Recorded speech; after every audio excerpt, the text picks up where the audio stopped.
بسم اللہ الرحمن الرحیم۔ شروع اللہ کے نام سے جو بڑا مہربان نہایت رحم والا ہے۔ کون ایسا انسان ہے جو یہ نہیں چاہتا کہ اس کی عمر لمبی ہو جائے اور اس کا رزق بڑھ جائے؟ تو پیغمبر اکرم حضرت محمد صلی اللہ علیہ وآلہ وسلم نے ارشاد فرمایا کہ اگر تم یہ چاہتے ہو کہ خدا تمہارے رزق میں برکت دے، تمہارے رزق کو بڑھا دے اور تمہاری عمر کو لمبی کر دے، تو تمہیں چاہیے کہ تم صلہ رحمی کرو، یعنی رشتہ داروں پر رحم کرو، اس کے ساتھ حسن سلوک سے پیش آؤ، اچھے طریقے سے پیش آؤ اور اس کا خیال رکھو۔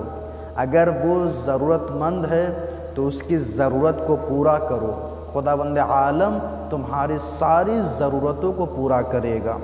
تو صلہ رحمی کرو تو خدا تمہارے رزق کو بڑھا دے گا اور تمہارے حیات زندگی کو بڑھا دے گا، اس لیے صلہ رحمی کیا کرو۔